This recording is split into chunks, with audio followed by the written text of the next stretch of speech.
Welcome to another episode of Art Heals All Wounds. I'm your host, Pam Uzel. On this show, we meet artists transforming lives with their work. Hey, I want to play something for you the two really talented musicians just shared with me. There was something more I was searching for. Your open arms waiting for my embrace. How could I be such a fool?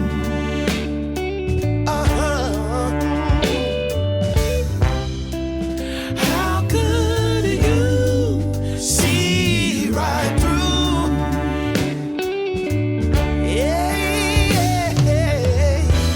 Never nobody. The first part of what I just played is a demo, and the second part is the final version of a song on an upcoming album from Luqman Frank and Quincy Griffen. I like listening to the demo and final version back to back like that because, in a way, it represents the story that Luqman and Quincy have to tell about working together to write and record an old school soul album in the middle of a pandemic. Nothing about the way they were used to working together was possible in 2020. Normally, they would hang out around a keyboard and compose songs together, but that was out. When it was time to rehearse with the amazing band that they put together to perform on the album, they couldn't do that either. But they really believed that the world needed positive messages about unity, about hope, and about love.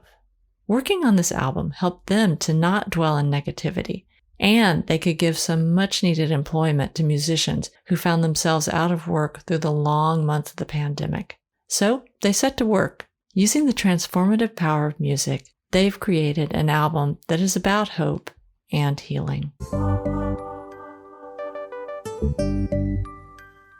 You're listening to Art Heals All Wounds. Listen and let us inspire you. I've always wanted to be a professional musician of some kind. My latest interest is percussion, but I've tried a lot of instruments along the way. And my partner very generously puts up with my habit of singing a lot throughout the day. But probably like a lot of people, I just let this dream stay a dream. I never pursued it. My guests on today's episode had that same dream when they were young, and they went for it. Luqman Frank got the music bug in high school. This was probably inevitable though. Luqman's mother was also a professional musician who taught him to sing and harmonize as a young child. Quincy Griffin suffered through his childhood piano lessons, hating to practice, hating the lessons. He did notice, though, that there were certain pieces of music, such as ragtime pieces by Scott Joplin, that he loved to play. It wasn't until he went to college and had a roommate who was a musician that Quincy decided that he was going to dedicate his life to music. He decided to minor in music, and he never looked back, going on to compose, produce, and perform music, everything from film scores to hip-hop. Luqman and Quincy had wanted to make an album together for a very long time, but somehow life always got in the way. Then came 2020. They knew that if ever there was a time to make this album, this was it. Hi, Quincy and Luqman. Thank you so much for being on the show today. You have a new album coming out that I want to talk about later in the interview. But before we do that, can you introduce yourselves and just tell me a little bit about what you do? Luqman, why don't you go first? My name is Luqman Frank, and I am a singer, songwriter, performer, and I perform all over the place with a lot of different bands and on a lot of different projects, recording projects, as guest artist on different folks things in the past and present. That's what I do, and my main thing right now is collaborating with this man Quincy on this album. Okay, well, Quincy, why don't you introduce yourself and tell us what you do? Great, and thanks for having us, first of all. Pam, Sure. I really appreciate it. Oh, it's my pleasure. Going to be a lot of fun. Yeah, my name is Quincy Griffin. I am primarily a composer and producer based out of Oakland. I grew up here in the Bay Area, grew up in Berkeley, and went through Berkeley public schools and have lived in between Oakland and Berkeley my whole life. I'm a saxophonist. My primary music work in recent years has been composing for film and TV, mainly for documentary. And as part of what I do as a producer and composer, I love working with artists, and Luqman and I have developed this collaboration where we've become really great friends, like brothers almost, and have developed a relationship where we are able to work together to write and produce material and do something that we both are really happy with and really love to do. So that's kind of what I do in a nutshell. Yeah, and I'm from Berkeley too. Let me just say that. Proud Berkeleyan, born and raised. Mm-hmm. Third generation. All right. Third generation. Yeah. I'm second generation. I'd love to hear how you both got started in music. Luqman, when did you start performing, or when did you know that music was going to be something you wanted to do professionally? Well, yeah, I think that probably started in high school. Yeah, I had been doing a lot of private things in my bedroom where nobody could hear. Private recordings and whatnot. But when I got to high school, I got involved with a singing group, kind of like a Boys to Men type of singing group, where we did a lot of our own writing and even choreography, dare I say. So that's when I started practicing being a songwriter and realized that maybe, hey, I can write too, We don't have to, depend on other folks to write things for us. And so we started developing songs ourselves there. And then, things just flowed from all the way back then. What about you, Quincy? When did you get started with music? As a kid, I had piano lessons like everybody else, classical piano, and I hated it. Never wanted to practice, and it was torture. And then when I went to college is when I really got seriously interested in music. I was doing an anthro major at UC Santa Barbara. And then we did a summer abroad in Spain. And I had a roommate that was this hippie guy who brought his guitar. And the whole time he was just kind of like busking and going around playing Grateful Dead songs. And I was like, wow, this looks like a lot of fun, Yeah. So I just kind of decided over that summer, like, okay, when I get back, I'm going to pick up the saxophone. I'm going to start really learning about music more. So that's kind of what I did. Got back and then just full on into it, practicing 4 or 5 hours a day and then taking every music class I could and then ending up minoring in music. And then after college, after I'd already had my degree, I went back to Cal and then took all the music classes I could take there. And then after that, went to Hayward State and took all the music classes. So I just kind of really, once I got into it, I really just sort of ran with it and learned as much as I could. Yeah. And let me take it back even further on my end. Because my mother was a singer in a group called the New Generation Singers. And they were kind of singing around in the 60s with in concert with people like the Isley Brothers and stuff like that. So also when I was a child, she would have me and my sister harmonizing with her in the car all the time and writing songs with her, sort of like children's songs that I still know to this day. And then when she had a major event in her life where she separated from my father, she wrote a song about it, recorded it with my uncle, who is a guitar player, and that showed me you can write songs about your life. And actually that song is on this album. Really? Yeah, it's got Quincy's touch on it now. But yeah, it was written by my mother and my uncle. What is the name of that song? It's called Leaving for Living. Okay. Yeah. I listened to the whole album. I loved it, but now I have to go back and see if I can find that song. Yeah. That's amazing. So it sounds like the two of you have been collaborating for a long time. How did you meet? How did you start collaborating? Tell me the story of you two as a songwriting and producing and performing duo. Q, I think we knew this. We knew the same people way back when.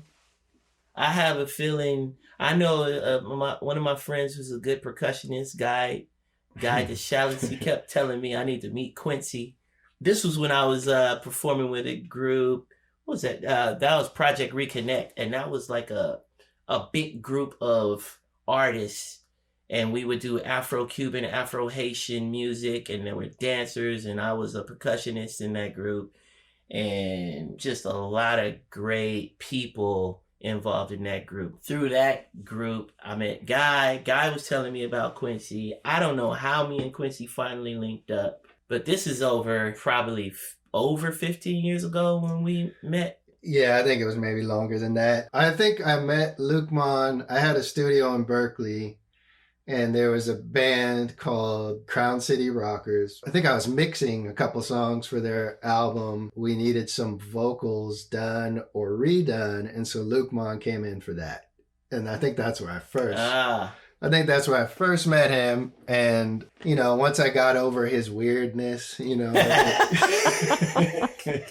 once we got past that, we developed a working relationship and friendship over the years. And we had done a bunch of stuff together. He came in and did vocals on different rap projects and stuff like that. I had to get over his weirdness too, for the record. Yeah. And we had a mutual well, two weird people getting over weirdness, coming together in the name of weirdness. Yeah.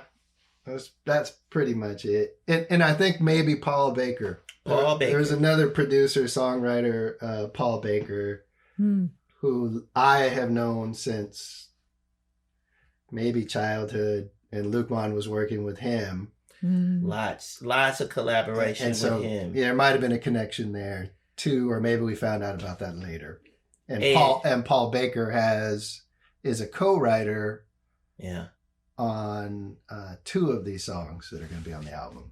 Yeah, and I think one of those songs, Sure Love, is kind of what made Quincy bring a tear to his eye when he heard that. And he said, okay, we need to do an album together. He was so inspired. Okay, I've never seen a grown man cry. It's not pretty, but... Tell me the name of that one again. Sure Love. So that's probably the first one me and Quincy went seriously in terms of getting Quincy going in on the arrangement and sort of putting a real producer's producer's touch on that one. Is that accurate? I think so. That was a while ago. I think there's a couple. I think there were a couple of Paul songs out of a bunch of material that they had done, and there were a couple that I was like, I want to be involved with this one. So there was Sure Love, and there's one that you haven't heard yet called, I believe the title is going to end up being I Wish. Years ago, we brought in a band, a rhythm section, and started building those up. And then when we got around to actually saying, okay, we're going to sit down and write this album, having these certain themes and a certain style, we kind of looped back to those old sessions that had been around and said, okay, we can make these work with this project that we're currently doing. And so that's kind of what happened. The story that I've heard about this album is that it's a little bit thanks to the COVID pandemic and you guys having some time on your hands that this album has even been made. Can you tell me the story of that? What were you both doing? And then did you just pivot and say, okay, we're going to make this album now? How did that happen? Yeah, I think pre-COVID, we were able to get to work together a lot, but I think a lot of times Quincy was working to kind of pull me out of whatever I was involved in and make me focus on the project that we were talking about. And we did have a moment in 2017 where we went in with 4 songs that just came from our writing, and we grabbed some key musicians and we thought about it who we wanted, and so we were able to get that done. Then after that, that was like in over the course of maybe a week. The studio session was like a day, but we had rehearsals and stuff before that. And then after that, then here comes life again, you know, getting in the way of schedules and you know, a lot of energy from Quincy dragging me into the studio and stuff like that. But then comes COVID, and it's like, guess what? We can focus all the way on this now. So that plus everything was there. The resources were there. The folks that we wanted had time. They weren't on tours. They weren't involved in a whole lot that they're usually involved in. So we were able to get that same crew that we had in 2017 back into the studio during this COVID period and back focused on this project, and we were able to finish it off with them. Yeah, well, you have a pretty big sound. It's not just like you, Luqman, on vocals and a guitarist and a bass player and drums. This is not what we're talking about. Can you guys talk about the style of this album? Well, I mean, for us, we're very intentionally and very clearly emulating a lot of our influences, which are vintage soul. And that's sort of the intention of this album, is like you could almost kind of plop the core of what the sound is into like 1972, 73. Like it's Al Green, Curtis Mayfield, Bill Withers. It's like those are the sounds that we grew up with, you know. I mean, for me, my childhood album is, you know, Songs in the Key of Life. That's the Stevie Wonder. That is my kind of my childhood. That is that and like some of the Marvin Gaye stuff. And then if you go, my parents were listening to Supremes and stuff like that, which gets a little earlier. Diana Ross and the Supremes. But so we very much were in this soul, sort of vintage soul vibe, and we were very intentional in terms of embracing that, in terms of subject matter, in terms of tones, in terms of instrumentation. At the same time, we have, you know, we've written R&B songs together over the years, which are a little bit more contemporary. And we also we grew up on like hip hop and drums that are, you know, banging drums and big bass. And so there is some of that, but we didn't want to go the route of like the whole album being kind of retro with hip hop drums. We didn't want to do that thing, which I think is what is done quite a bit. We sort of were like, let's go all the way with it. Horn arrangements, string arrangements, strings, church, a lot of church influence, organ and Rhodes and Hammond, and you know, we had a B3, which is the same thing. Yeah, P bass, for a bunch of the songs, which is kind of a specific sound. Yeah, and at the same time, I love big albums. I love like that classic Seal album. I love Sarah McLachlan albums. I love what's that woman that's singing? Isn't it ironic? It's like rain. Allison. Oh my God. Okay. What did you say? Alice? No. It starts with an A. Oh my God, I forgot her name. I know, that's so weird. She's so iconic. Yeah, right. But big. So I like, you know, like 6-8 time signature songs where you can get into that big sound that I feel reaches, you know, a lot of people. And then I think, just like Quincy said, it's focusing back in on like Stevie Wonder, and also not to mention the Beatles. Yeah. You know, all these folks who make songs and arrangements and use chords that reach a lot of people. That's kind of the focus. And I have to say the focus of this album is due to, you know, Quincy keeping a vision.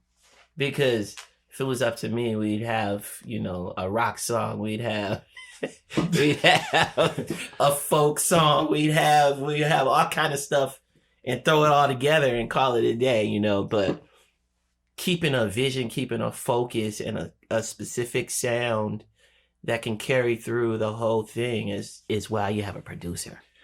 And I don't win all those battles. Alanis Morissette, by the way. Alanis Morissette. There you go. Yes. So the focus for you was really to have a sound of a soul, like a classic soul album then. Absolutely.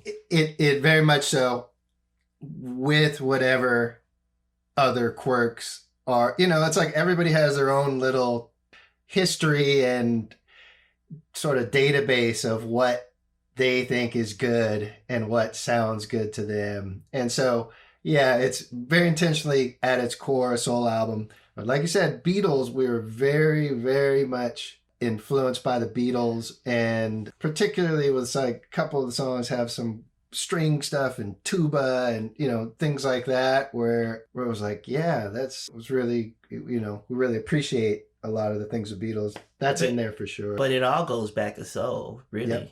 Yeah. It all goes back to soul, you know. So, yeah.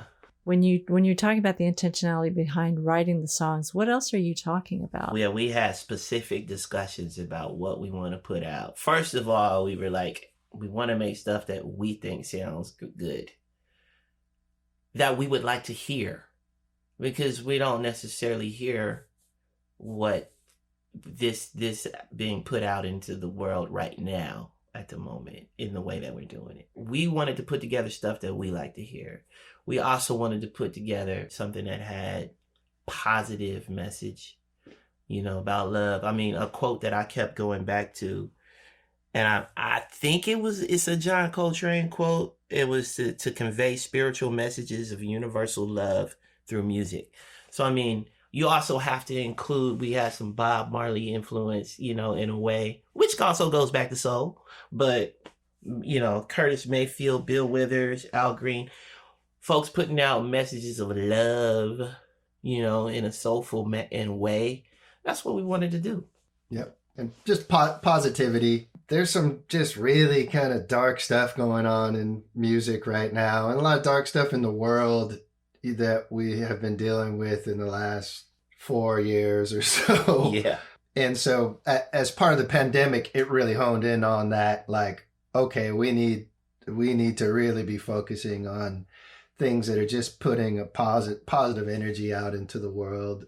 You know, being a parent is also of teenage kids. I'm much more kind of in that battle of like, why are you listening to what you're listening to, and how is this affecting you? Because there's a lot of really, really, really kind of messed up stuff for the kids. I know my kids are listened to and they think it's cool, and promotion of drugs and misogynist stuff and violence, and just profanity, you know. So we're very intentional about that.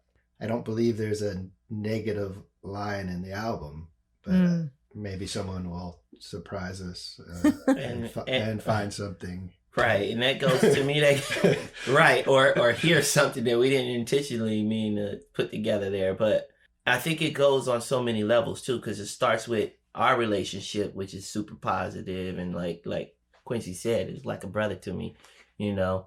And so when you're working with somebody like that, you got, you know, you get like the best. We get the best out of each other. Mm-hmm. Then you start working with who are you bringing in to be the musicians, and like all the musicians we brought in, they come with this power.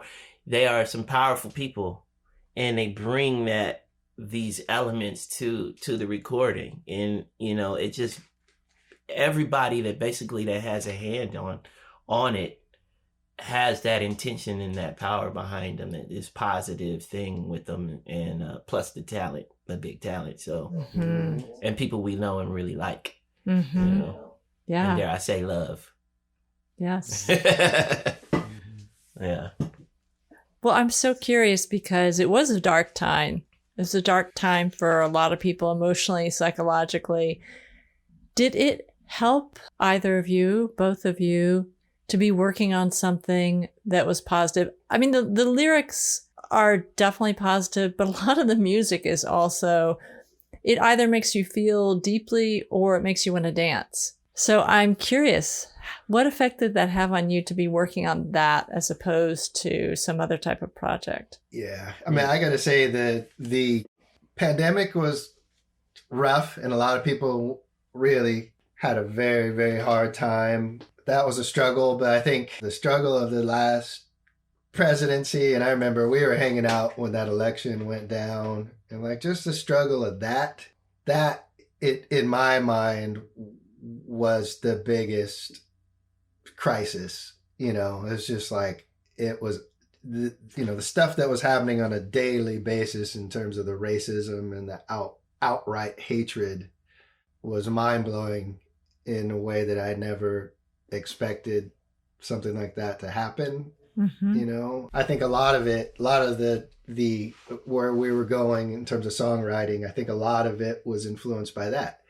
The pandemic, I don't think the pandemic itself had an impact in terms of feeling like this is a dark time that we need to talk about. It wasn't so much, I mean, we were talking a little bit about the struggles that were coming out of that, but in the pandemic, I felt like at least we have the release of getting this guy out of here, that happened at the same time. Because for me, it was at a point where I'm like, okay, where can we go to get away from what's going on here? Pandemic is a natural thing, and it's a little bit more easy to accept, I guess. Yeah, and for me, the pandemic was a time for, as much as a lot of negative things happened during the pandemic and a lot of people were affected negatively, it was also a time for a lot of people to reflect and reset and understand and try to, recalculate where we should be going, and I think for me, that definitely was that moment. And, me and Quincy, we sit around and talk about politics and the world and sort of the things that are affecting us and everyone around us, and how can we address it. And I think, this project, it has been a way to address all of that stuff and to have one of the ways in which we can deal with it and do something about it, and put something out there that hopefully can have that effect on some other people, that they can feel what we've put into it. It's supposed to address those feelings, that come from all of the things that are happening in the world. And that is a lot of what we're writing about, like definitely George Floyd, all the killings that were happening, those really, really were heavy in our conversations as we were writing this. And I think that subject matter I think a lot of lyrics kind of are addressing that, and like addressing, bringing people together. Let's get together. It's like, if you really believe that another person of color is your enemy, especially as a person of color, it's just it's so out there that, people have been deceived enough to fall for that. That's kind of a lot of what we're trying to talk about. Like, the divide and conquer game. Yeah. But so to be able to work on something that I wholeheartedly feel is an attempt to address these things felt great. It felt like I wasn't sitting around wallowing in all of the negativity that's happening in the world. It felt like this is taking that energy, using it as a catalyst to try to do something to address it. And I think when you're on that end, whatever you're doing, whether you're out protesting or you're starting nonprofits or doing podcasts, you get that other, you get to have that other side of the coin, which is the energy of of doing something, you know?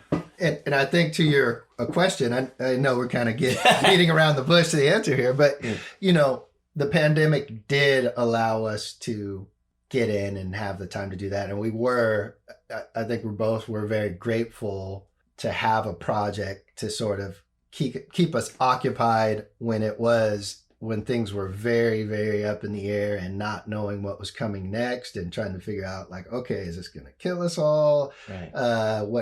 Can we go, you know, whatever. We're kind of locked away. And, you know, I was fortunate to have a documentary that kept me super busy in the very, very first couple months. And I was very happy for that distraction. And then it all kind of timed out where Luqman had become more available. And I was like, okay, this is it. Let's get this done. Yeah. And so that was great being able to do that. It was difficult. Plus we were able to keep other people that we really like working on the project as well and getting some income and, you know. Yeah, that's fantastic. Getting stuff on their schedules. Yeah. I mean, this is supposedly what writing music is all about and all this stuff. But here's a situation that's, you know, hopefully it hasn't happened in a century. Hopefully it's not going to happen again anytime soon. But you really took this situation and put into practice what the whole myth of being a musician is, which is you're able to transform energy into art, into music. Exactly. Yeah, for sure. It was definitely a struggle. Our whole like way of writing together, sitting in the room, we couldn't do that for a while. That was really challenging, you know? And so for a while it was like, okay, let me take my keyboard outside. We were sitting outside, just keyboard, vocals, working out lyrics or whatever, working out melodies. And that challenge actually, I think, improved us quite a bit in terms of our abilities to write together.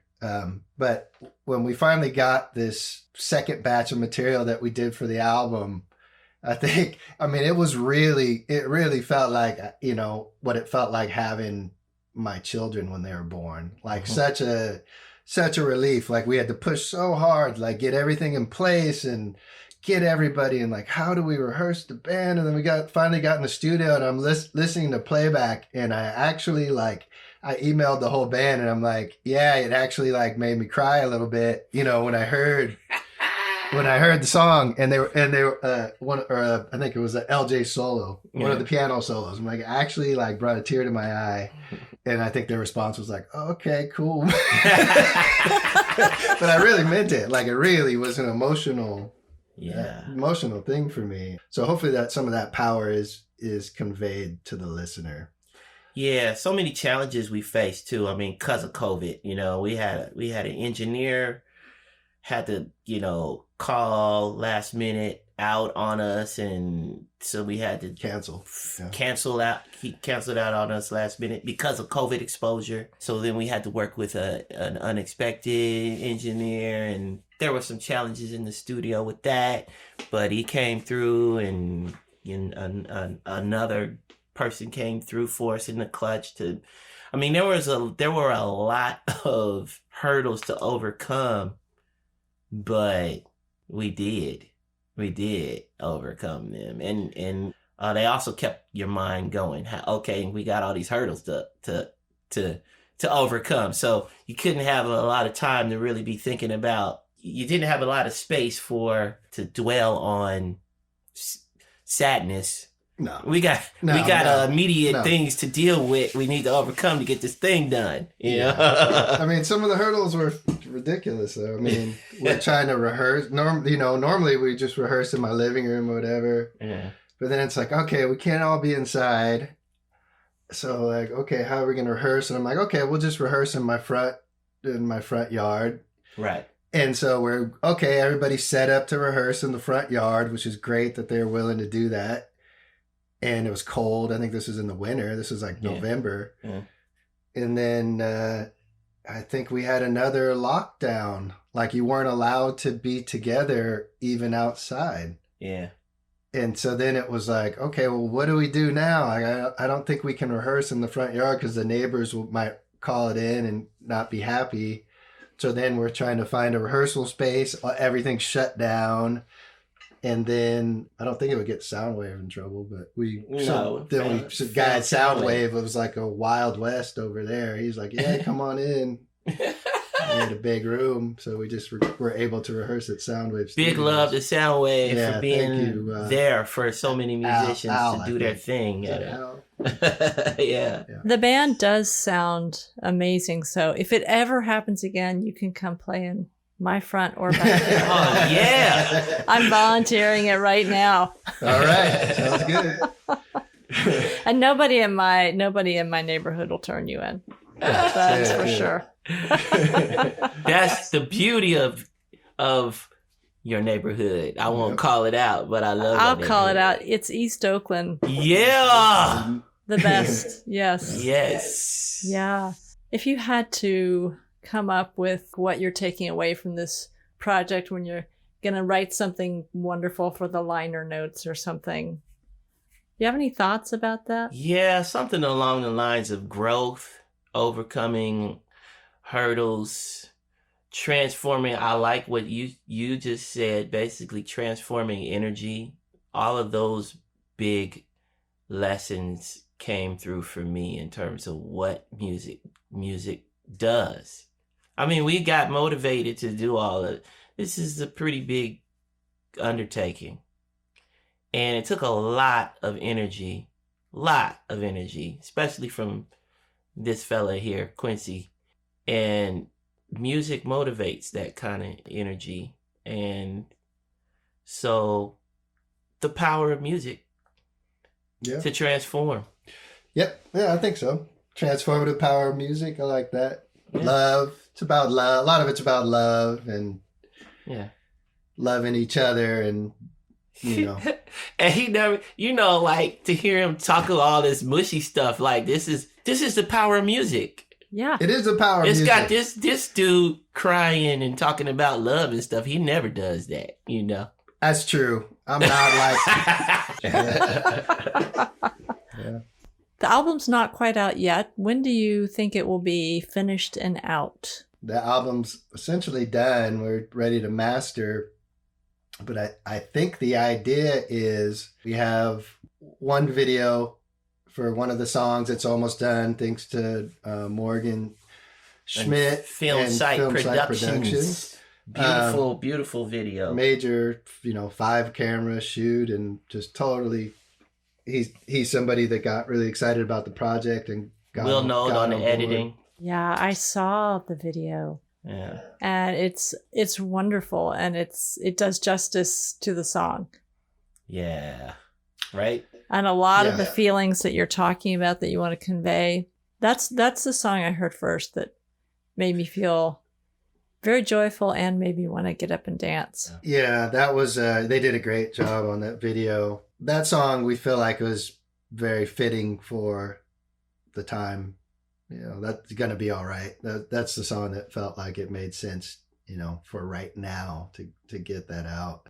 Things might look a lot better, 4 or 5 months out from now, which is it's scary to think we might push back that long, but I really feel like the live performance and gigging to support this album is really, really important, especially given all the amazing musicians who can play this stuff down live incredibly. And we've also made an updated old school soul cohesive album in a time where people are just making singles and releasing them out on digital formats. So we're trying to figure out how to maneuver what we made with the times we made it in. Yeah. And how best to present that, because you don't want to give everything these days out. Everybody has free access to it on Spotify. They listen to it, it fizzles out in a month or whatever, and you want to keep momentum going. There's all these things to consider, and we have to consider. Yeah. You know? We're in the territory where neither one of us knows what we're doing, basically. That's the tricky part. But we're very happy with the product, so we feel like we can. People seem to be very excited about it and want to get involved, so that's kind of where we're at. Yeah, most definitely. Yeah.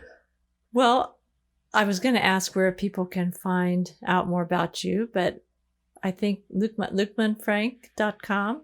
Yes, that should be by the time this airs up and running, and maybe have a couple of samples of the music on it. And QuincyGriffin.com? QuincyGriffin.com. LuqmanFrank.com, LuQman Frank.com. We should shout out some of these. The lineup of musicians is kind of mind-blowing in terms of who they are. Vernon Ice Black, guitarist, played with Herbie Hancock, was the musical director for the Spice Girls, has all this huge industry connection. You have LJ, what's LJ's last name? Holloman. And he's bad dude. Beast keyboard player. I know he plays with Fantastic Negrito right now. Tiny Lindsay. Michael Tiny Lindsay on bass. Big Thomas on drums, another great guy. Mike Auberg's on some tracks, keyboard player. I think he's Guapoles. Josh Jones on percussion. Josh Jones. Bay Area legend. Thomas McCreary on drums. He's worked with all kind of people too, and he's a producer in his own right. Omega Ray, Kamiko Joy on vocals. We got Pep Love on a song from the High Road Crew. Yeah, just great lineup. And then some of the earlier songs, we got Darian Gray on drums, Lauren Lieber on guitar, Steve Hogan. Great. These are all like just great musicians. Yeah. So I'm very fortunate. So shout out to everybody. Yeah. We got some of the baddest musicians definitely in the Bay Area, and probably in terms of most of the planet. Dare I say. Well, it definitely sounds like it. That is for sure. I'm looking forward to how the album comes out. I love the idea of the live performances, but I understand it might be hard for a while. Yeah. Well, thank you so much for having us. This has been a lot of fun. You know, I was planning to get some more insults in on Luqman. Dang, I had some written down. Couldn't figure out where to place them. You got to be smooth about these things.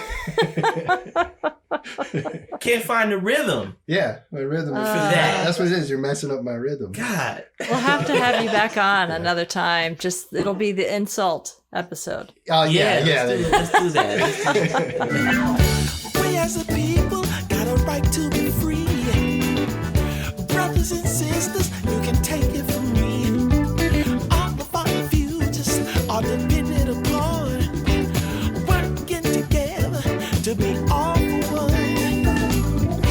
Only a rising is a brighter day. We got to save the world for the children's sake. Don't wait for tomorrow, there is no time to waste. Sisters and brothers with a human race. Gotta live while living, gotta keep on loving. For the world we live in, gonna rise up above it. Gotta keep up the fight, yeah, we must unite. When we all get together, it's gonna be alright. It's gonna be alright. It's gonna be alright. It's gonna be alright. It's gonna be alright. It's gonna be alright. It's gonna be alright. It's gonna be